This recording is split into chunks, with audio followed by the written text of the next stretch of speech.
या कुठला वाला? नो बर्थडे संध्याकाळी न आता कशाला चालली? आता विश करायचं. अगं पण बर्थडे संध्याकाळी आहे.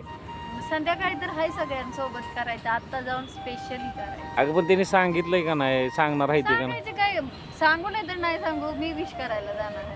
म्हणजे तू यासाठी चालली की त्यांच्या ध्यानात नसलं तुला सांगायचं तर त्यांनी आवरातून संध्याकाळी जेवा या म्हणून सांगावं. आपण असं जात नाही त्यांच्याकडे. अगं असं जातो पण बर्थडे दिवशी सांगितल्याशिवाय कोणतं 100 वर्ष आयुष्य. हा हो. हो की पण तुझं असं प्लॅनिंग आहे की त्यांच्या जर ध्यानात नसेल आपल्याला सांगायचं तर आपण बर्थडे विश केल्यावर आवरातून सांगतील हा? असं काय? तुझं कसं का बाहेर दिवस काढायचं असतं तर हा जेवण बिवण बनवायचं तेवढा ताप वाचा हो, दिवस गप्प बसा.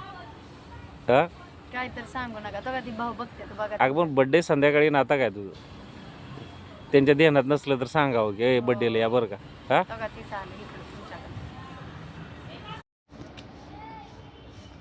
न होय का हा त्यांच्या ध्यानात नसलं तर तुला सांगावं म्हणून अरे बर्थडे विश करायचं हा त्यांच्या ध्यानात नसलं तुला सांगावं की बर्थडेला या बरं का काल सोनाबाईने रील्स काढली केली. न पण बर्थडेला त्यांनी न बोलवताच कसं काय विश करायचं चालली न बोला आता बर्थडे विश करायला अगं पण बर्थडे संध्याकाळी आहे मग तो आता विश करायला चालली मग विश करायला जाणार. रोज त्या पोराला भेटती बोलती ही करते आणि आज गेली नाही तर त्यांना काय वाटेल? त्यांना काय वाटू नाही तर नाही वाटू आपल्या मनासाठी. आता अगं पण त्यांचं ना आपलं त्यांचं असं bonding प्लॅनिंग झालंय. असलं तुला सांगायचं नाही ऐका, बर्थडेला तर त्यांच्या असं त्यांच्या होऊ ध्यानात शकत नाही की त्यांनी मला सांगितलं. म्हणजे त्यांच्या ध्यानात नाही राह बॉन्डिंग झालेलं आहे.